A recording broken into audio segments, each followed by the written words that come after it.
All right, everybody. What's good? Welcome to the first episode of the Dank NASCAR Download. It's your boy G4 Stemp, aka at Dank NASCAR Memes. Today we're going to be doing a little Q&A for episode 1. Just sent a poll for questions on my Instagram story. Got a bunch of responses here. Answer stuff about racing. So here we go. Let's go straight to it. Number 1. Could Kurt Busch win another championship before he retires? That's a tough question, but in this system, no. I mean, he's too old. He's not in the right equipment. Chip Ganassi Racing cannot win a championship. CGR equipment can't win a championship. It's just straight up. They can't even they can't contend with the big teams like Hendrick, Gibbs, Stewart-Haas, Penske. They can't contend with them. They're maybe like the 5th best team, 6th best team out there. But not even close to any of those high-tier teams. And besides, Kurt Busch is a bit old. He's only been winning one race a year the past few years, so I just can't see him winning a championship. That's going to be damn near impossible. All right, so as of right now, who's worse in your opinion, Danica or Decker? I mean, I think that's a pretty obvious answer. That's going to have to be Natalie Decker for me. Danica actually made it to the Cup Series, and Danica was able to finished top 5 in an Xfinity race. So, Natalie's only Xfinity race, she finished 40th.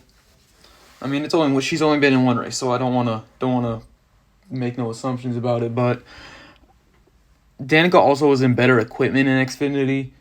But just considering Natalie's performance in trucks with good teams, I mean, just even Danica was able to pull a couple top 10s out of her ass every once in a while. So, and also Danica has a win in IndyCar. So Danica Patrick has actual driving talent. Just more open-wheeled racing than stock cars, you know? Danica Patrick has a lot of talent in IndyCar. She was able to run top 5 a lot. She was the highest woman finisher in the Indy 500. She almost won the Indy 500. She has one career win at Twin Ring Motegi. Jeez. And yeah, just NASCAR wasn't the right thing for Danica. Danica was a talented open-wheel driver. She should have stuck with IndyCar. Moving to NASCAR was a bad mistake for her. But she had racing talent, so I'll give that to her. All right, question 3. Let's get it. Do you think Byron has a future in Hendrick? That's actually a tough question for me, you know? Because, look, he's a talented young driver. In my opinion, he was rushed, even though he won an Xfinity championship his rookie year, and a truck championship, I think it was his rookie year. I don't know, we just haven't seen the progress level in Cup that he had in Xfinity and trucks, you know? So, it took him a few years to win, and even that win at Daytona was a bit lucky, in my opinion. But, hey, a win's a win. But if he does not win this year, then I think he's gone at Hendrick by 2023. I don't know about next year. If he manages to win next year, then maybe he'll stay, but I don't know. Byron hasn't been that successful in Cup, you know? He just doesn't have the experience level that some of the other guys do. So, he does have it's a very dim future for him. You hear the term bright future. I'm saying a dim future. There's a chance, but I'm not so sure about it. All right, question 4. What's your prediction for the championship this year? So I believe I had either Denny Hamlin or Chase Elliott win the championship this year for 2021. I had, I believe, Hamlin, Harvick, Blaney, and Elliott in the Final Four at Phoenix. I don't know about Hamlin winning the championship, especially considering how good Chase was there last year and considering Hamlin's bad luck in championship races that he's had. So, I'm going to have to go with Chase Elliott's repeat, you know? The man's just too strong at Phoenix, and it's a boring track. Just considering how OP he was there last year, he had such a good car, and unless anybody can best that, then I don't know if anybody can beat him. So, championship pick, probably Chase Elliott. Will PJs get his ring? He'll get it soon enough. It's a matter of when. If he does, it's a matter of when. I mean, it could be that he just has a Mark Martin or Carl Edwards career, where he just gets so close but then just doesn't get it. But I mean, look, I saw it happening with Homestead as the final race, but with Phoenix, if they keep Phoenix as the final race, then there's no way Denny Hamlin is winning a championship, because Phoenix is just a shitty track, and it's not one of Denny Hamlin's good tracks. I mean, look, he's good there. Like, he could get a lot of top fives. He has a lot of top fives in his career, but it's just not one of his best tracks where he can constantly contend, lead laps, be up front. I just don't see him winning a championship if you have the final race at Phoenix and in this championship format where you basically have to win the final race to win the championship. All right. Next question. Why Natty got the fatty?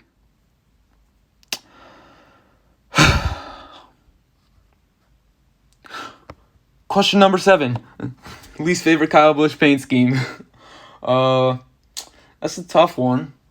I mean, Kyle Busch's paint schemes have been pretty good. Like, the M&M's ones are good. But, my least favorite one...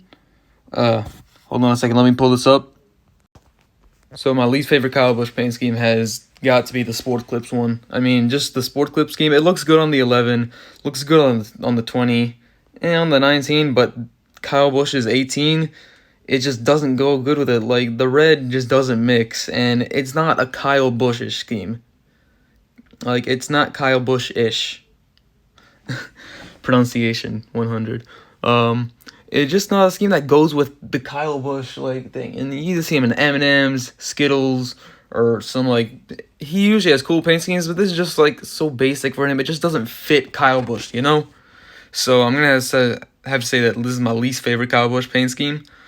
So, yeah, on to the next question. What is the most underrated part about NASCAR is question 8. Most underrated part about NASCAR, I'd have to say, is the technology and the knowledge required to build a NASCAR or even to drive it, you know. A lot of the drivers these days, like, understand everything about the car. Like, they all know all the technical stuff, like what they want to switch in the car, what they know that needs to be adjusted. But, like, I mean, you see old drivers who just, like, say, hell, I just drive the damn thing. Like, I think it was, like, Clint Boyer, I think, last year. His crew chief asked him, like, what adjustments he needed to make, and Clint was just like, I don't know, man, I just drive the damn thing. In, like, a constant Clint Boyer-esque voice, because only Clint Boyer would do that. So, I mean, and look, you see Clint's last years, he wasn't that successful. I mean, he made the playoffs, sure, but not as successful as, like, his early years, like Michael Waltrip Racing 2012, his old days in the RCR 33. Yeah, but anyways, the knowledge required to drive a NASCAR is just, it's more than just, you get on the dang dandy and I'm going to turn to the left and I'm going to go fast, step on the gas pedal. Like, no, you got to know how the car works. You got to understand, like, how to save tires and stuff, what's the best line to run, how to, just how to race smart, you know? I mean, you see drivers who just race strategically, race smart, and don't just race the hardest that they can, but they do it smartly. You know, like Kevin Harvick, Denny Hamlin. Like, you see these drivers, even though they're not physically the best in shape, they race smart, you know? They don't do stupid things, they don't charge hard, they save their tires, they're good, they know what they need. So, yeah, it's just like the knowledge required nowadays to drive a NASCAR. So that's what the most underrated part about NASCAR is. Alright, question 9, siete. Who do you think is the most underrated driver at the moment? Oh, that is a tough one. I need to think a while about this.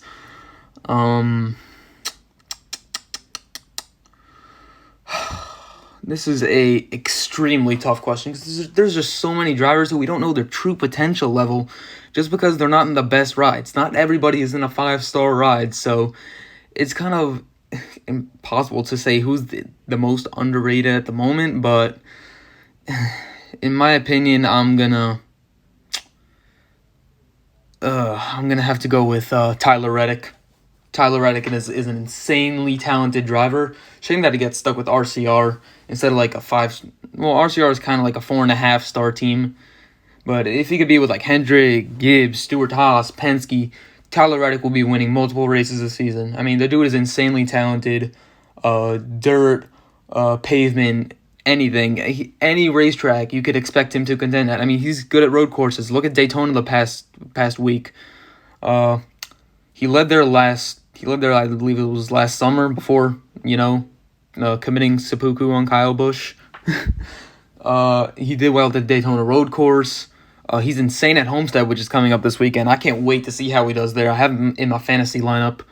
He ran 4th there last year because he forgot that there was one more lap. But Tyler Reddick, insanely talented driver, can win at pretty much any track that he wants to. I think he's the most underrated driver at the moment.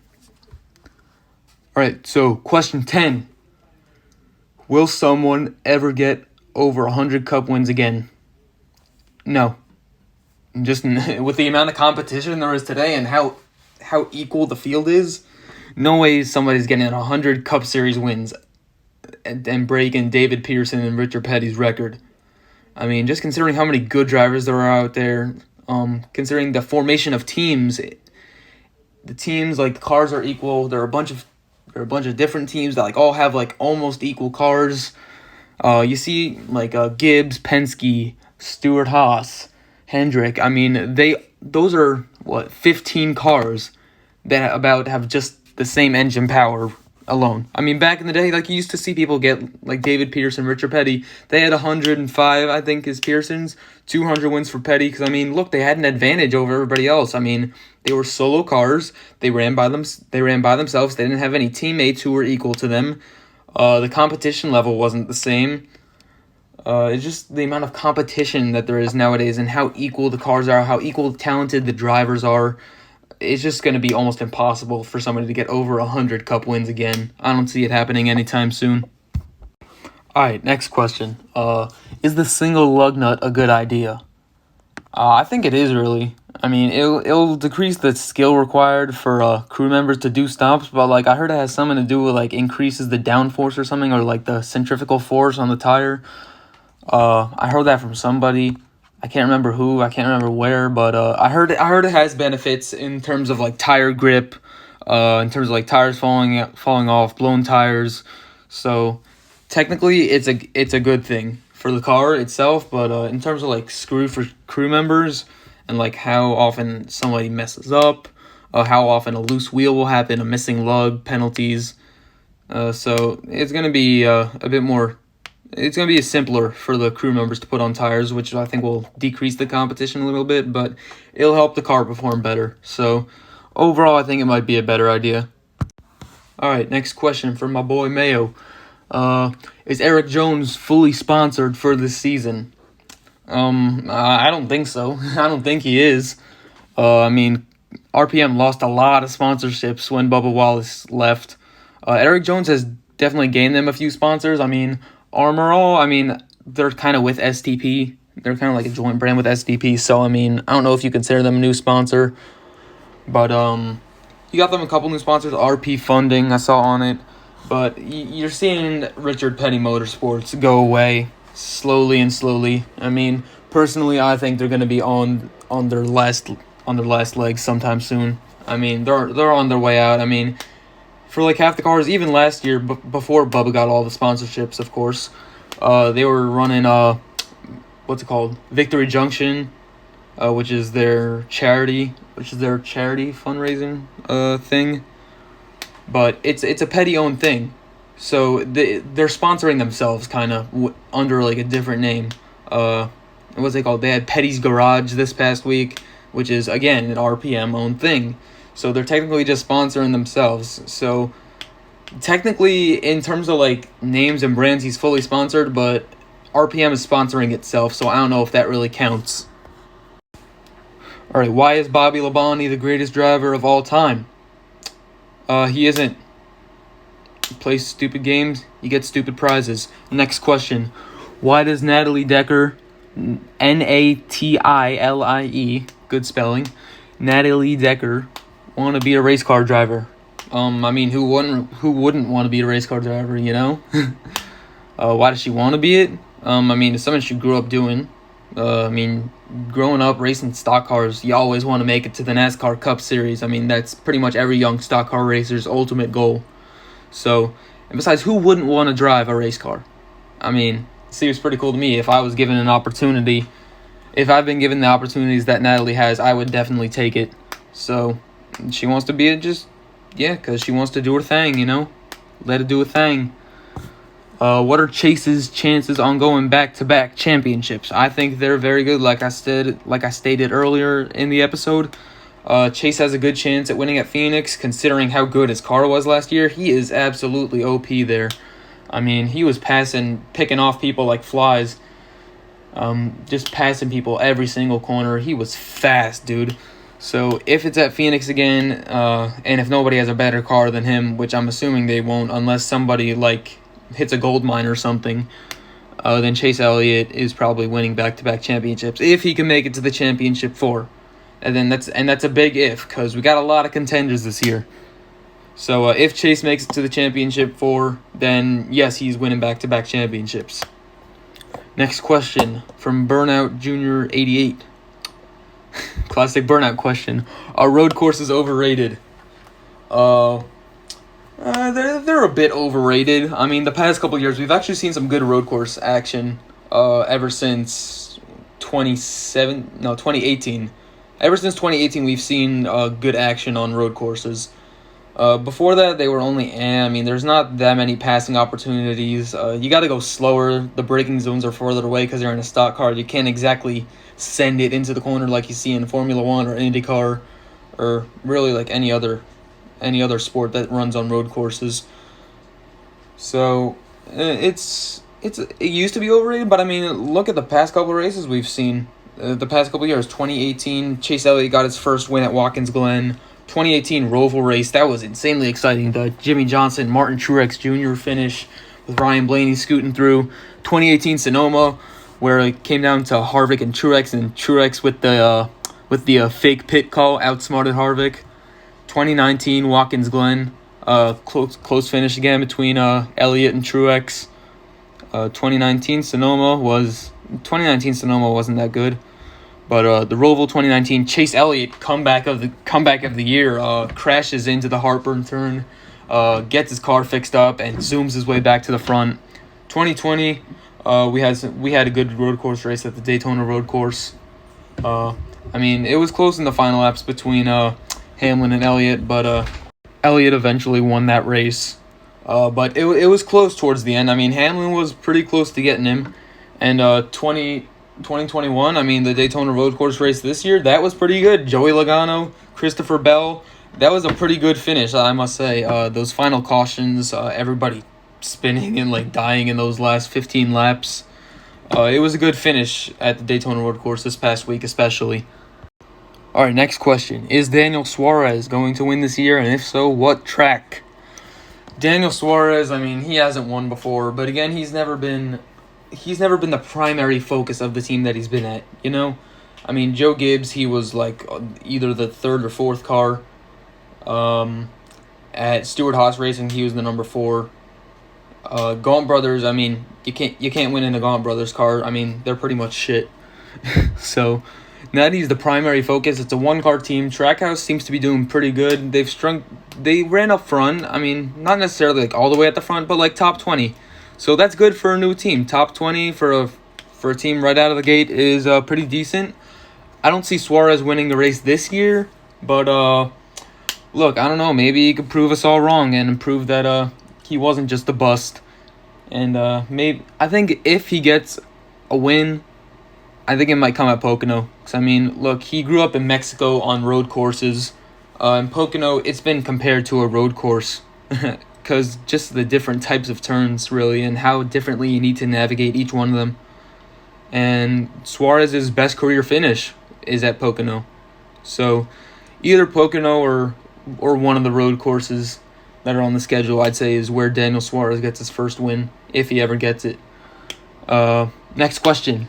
Will the current roster of HMS drivers ultimately win more than the guys they replaced? Not a chance. Not a chance. I mean, Hendrick's new lineup is looking pretty good, but not as good as those glory days with Jeff Gordon, 93 wins, Jimmy Johnson, 83 wins. Dale Jr. strung together a bunch of victories for them in the mid-2010s. Casey Kane had a couple wins for them, but I don't see HMS going back to what it was in the 2000s. I mean, that's going to be pretty hard to do. Next question. Who was the most underrated driver of the 2010s in your opinion? Oof, it's a tough one, especially for me. I don't know if I could say it because, I didn't really watch NASCAR that much in the 2010s. I only started, getting into it every single race in 2017. So I originally started watching NASCAR back in 2008, 2009, and 2010. Then I stopped for a while. After I got tired of Jimmy Johnson winning 5 straight championships. And then I got back into it in 2013. And then guess what? Jimmy Johnson wins a 6th championship. I'm like, you know what? Screw this. So in 2016, he wins his 7th. And now he's tied for the most all time. So I'm like, I might start watching NASCAR again. And besides, NBA is getting pretty boring. And I need something to do every Sunday now that football was over. So 2017 was when I started watching again. So I missed out on a bunch of years. So I'm not sure if it's really my correct place to say who was the most underrated driver of the 2010s. That was probably a tough question. Jeez. I honestly don't know. I didn't watch enough. I did not watch enough races in the 2010s to know. So I can't really answer that question for you. Sorry about that. Do you consider Jimmy better than any of the other 7-time champs? No. I think he's might be better than Petty just because Petty earned a lot of his championships when it wasn't the modern era. He got a lot of Mickey Mouse championships. And Jimmy won a bunch of championships against an immensely talented field. Nowadays, you see the talent in NASCAR, like I said before. It's an insanely competitive sport nowadays. You see so many different drivers with equal equipment, equal talent, equal teams. So I respect Jimmy for it, but I gotta say, Dale Earnhardt's got to top the list of 7-time champs, I'm not sure what it was about his 7 championships. He was just so consistent, And besides, I don't know, it's just the Dale effect. Now that he's passed away, hashtag RIP Dale. I gotta say, Jimmy's not the top. I'd say I put Dale at top, but Jimmy's either second or third of the best 7-time champs. All right, next question: who is the best driver right now? Did you watch last year? It's got to be Kevin Harvick. He's one of the smartest drivers in the field. He has one of the best teams in the field. He executes well. I think he had an average finish of 7.3 last year, which is insane. Averaging a finish of 7th, 9 wins. He finished top 10 almost every single race. And he had 0 speeding penalties. He just executed everything so well last season, except for that round of 8. That was his championship to lose last year, and he somehow managed to lose it. So I'd still got to say I'd put Harvick at the top of my best drivers list right now, and maybe Denny Hamlin in a close second. Because, look at Hamlin's success the past 2 years. He's been pretty good, 13 wins over the past 2 years. He's been with Chris Gabehart.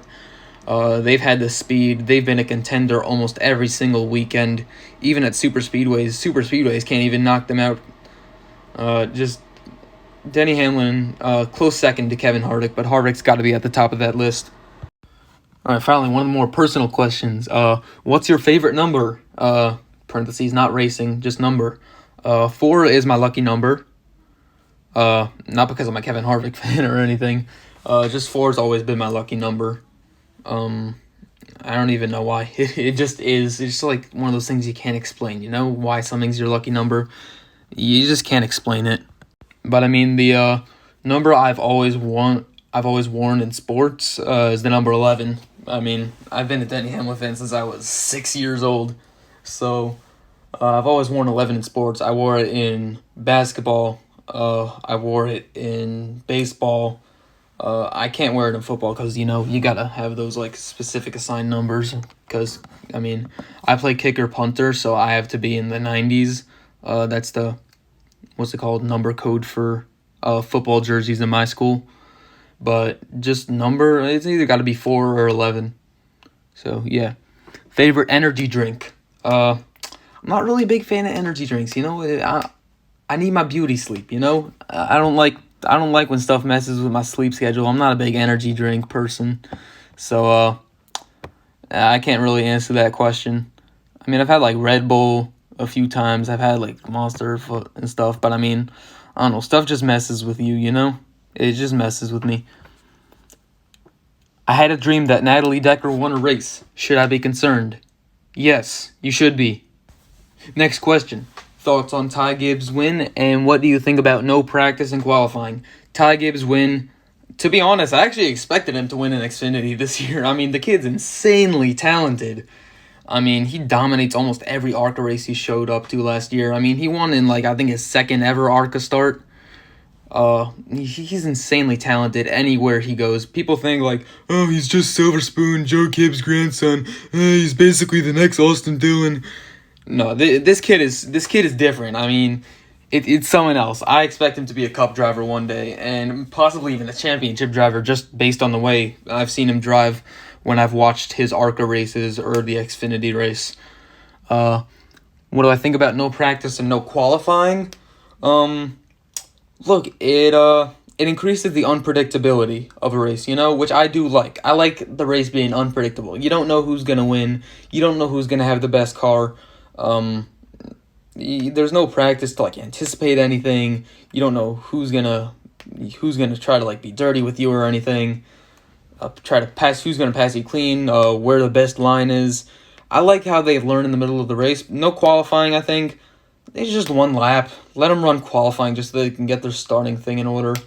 Get the starting grid in. I mean, no qualifying is a bit stupid for me. And you're in the one lap, you're able to learn only a bit about your car. It's not like you're going to learn every single thing your car needs to get fixed. But practice, I'm fine without practice, except for maybe on the new tracks that they're doing this year, which I believe they have planned practice for. They're planning to do practice on a bunch of the new tracks that they're adding on the schedule this year. But qualifying, I think we could do qualifying. I don't see nothing wrong with that. Next question, how's Denny's cake?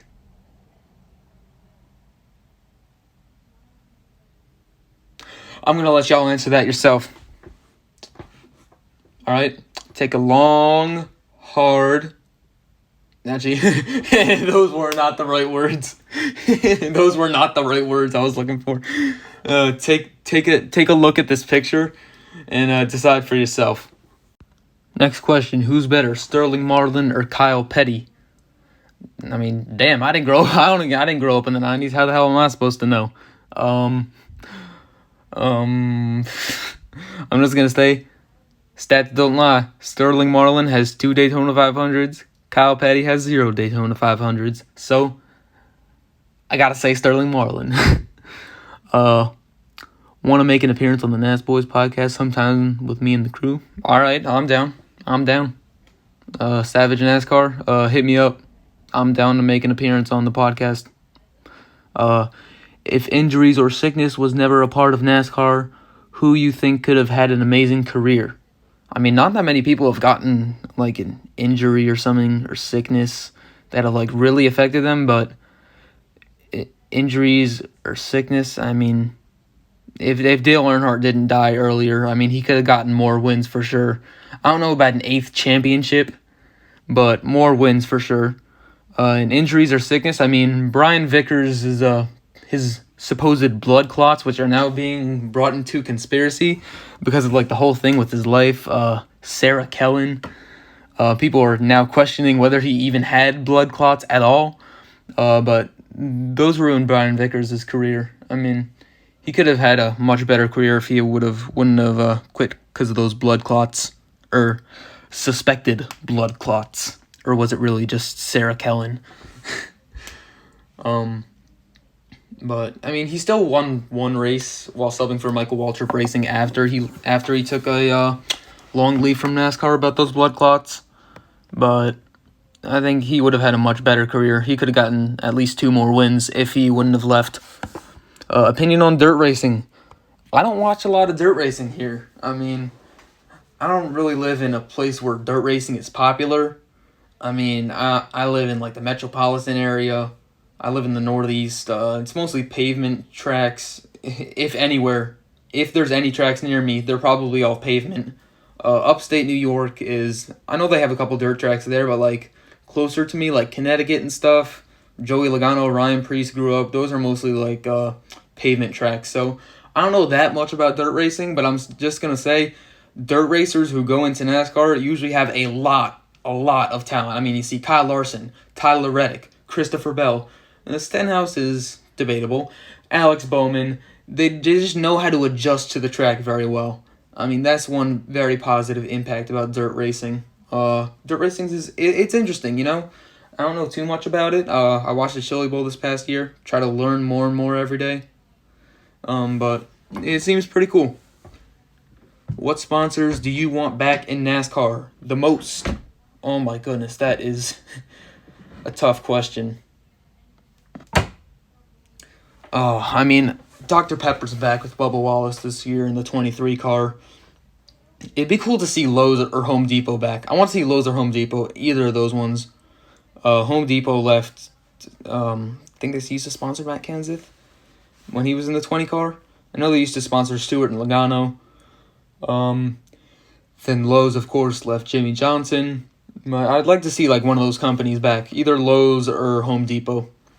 It would be cool to see it, and especially maybe Home Depot, since orange is my favorite color. I'd like those all orange schemes. So, who do you think caused the last lap crash at Daytona? All right, so just before we do this, let's just review the crash a little bit. So as we all know, they're pushing on the backstretch.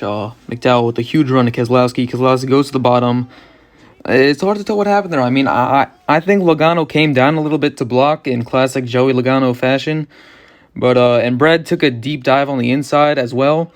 I mean, it's hard to call it there because, I mean, it looked like Brad might have checked up a little bit because it was his teammate and he didn't want to wreck his teammate going for the win. I mean, look, Brad dives low. Joey dives low a bit late while Brad has a nose underneath him. Brad might have checked up, and you see Brad starting to turn even before Joey gets his left rear quarter panel to him. So I think Brad might have checked up just the tiniest bit, and maybe McDowell had a not square push towards Keselowski. So it could be a combination. It could be Logano's bad blocking, plus Keselowski doing an aggressive dive to the bottom, plus McDowell's push, which wasn't square because Keselowski went to the bottom. So, I mean, it's a bit of all three is who's at fault. I mean, look, it's just a racing incident. You're all racing hard to win the Daytona 500. And, yeah, shit just happens. Next question. Whomst is favorite driver? Nice English, buddy. My favorite driver, Denny Hamlin. Since I was 6 years old, I've been a fan of Denny Hamlin. I met him at my first ever NASCAR race that I went to, and I've been a fan since then. Our next question is one about the Truck Series. Will Hailie Deegan get a top 5 and break the record for top finishing female in trucks? I do believe she can get a top 5 this year. Maybe 1 or 2. But I mean, look, DGR seems that they do have the speed. I mean, look at Riley Herbst this past weekend at the Daytona Road Course. If Riley Herbst can run second and have good speed in his car, then I think your equipment is good enough. I mean, in the Daytona Oval race, I mean, pretty sure it was David Gilliland who was racing the 17. They had pretty good speed in qualifying. In the actual race, Hailie ran top 10, top 15 for a bunch of the race. I mean, they have the equipment, I think. They have the funding. And I think Hailie Deegan's a talented driver. She will learn. It's going to be a huge learning experience for her in trucks this year. But I think towards the end of the year, or maybe even the middle, she might get a top 5. All right, next question. Who will be the big 3 in Cup in 5 years? God damn, I mean, I can't see 5 years into the future. I gotta assume Chase Elliott will be one of them, just because he's already won the championship at the young age of 24. So I gotta assume he's gonna get better and better. He's a fast learner, as he's proven. So Chase Elliott's gotta be one of those big 3. I think Joey Logano might be one of those big 3. I mean, we've seen, especially in recent years, as drivers get older and they get more experience, they seem to race better. So Joey Logano is going to be getting more experience. You'll see a bunch of the older drivers like Kevin Harvick, Denny Hamlin, Martin Truex, a bunch of his competition start to retire. So I think Joey Logano might get up there. And the third one, I mean, to be honest, I have no idea. It's just so early to predict who's going to be in the sport in the future. Personal question. You plan on racing at any level later in life? Probably not. I mean, most of these like people who start driving in NASCAR or like in any series start out young. Fastest car I've driven is a 2009 Honda Odyssey. So yeah, I don't think I'm gonna be racing anytime soon. Maybe if I'm rich when I'm older. If thank God, my family's healthy and stuff. Making good money enough to support my family. Then I might be able to, I don't know, maybe get a good car. Maybe race with the boys or something on the weekend, or find a couple friends at the track. But I mean, there's not a bunch of racing or any tracks anywhere near where I live. There's just no tracks anywhere here. So probably no for racing later in life. I don't even know if I would get my kid into it. I think I'm good with just watching and spectating, you know? Alright, and last question to end the podcast. What's your opinion on boomers who hate Bubba? I'm just gonna say this. Rent free. 2 words. Rent free. Living rent free in their heads. I mean, look, he's not like the best driver in the field. I don't know if he's a championship caliber driver. I mean, I'm a big fan of his. I'm not gonna say he's like the best driver in the field. That would just be wrong. I mean, he's not the best driver in the field. But he's above average, I think, in my opinion. He's been in bad equipment these past few years at RPM. But I mean, look, he's won against Cup drivers when he was in the Truck Series. I mean, he beat Kyle Busch, Kyle Larson at Homestead. Kyle Busch has 2 career wins at Homestead. Larson, we all know, is good at Homestead. He beat Larson at Eldora, which is, I mean, Kyle Larson's playground. I mean, considering he's a dirt racer. He's beat a bunch. He won in an underfunded truck at Michigan, a team which had never had a win before. It was a part-time team. He got them their first ever win as an organization. Martinsville, he's beaten Denny Hamlin, a 5-time Martinsville winner. He's beaten Denny Hamlin there. He's beat Kevin Harvick at Martinsville, Austin Dillon, Ryan Blaney, Tyler Reddick, Cole Custer, just to name some of the drivers he's beaten when he's in trucks.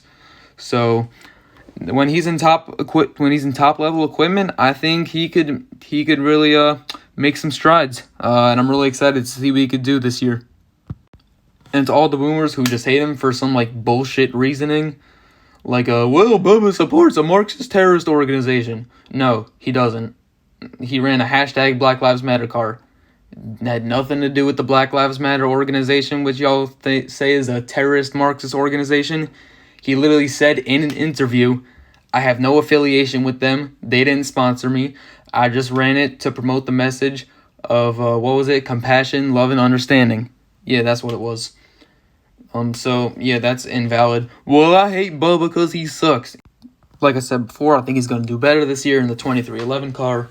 People are like, well, I hate Bubba because he banned our flag. So I guess that means you just hate Dale Sr. and Dale Jr. as well, huh? I mean, Dale Sr. was one of the first people to try to get the flag banned. Dale Jr. tried to do it too.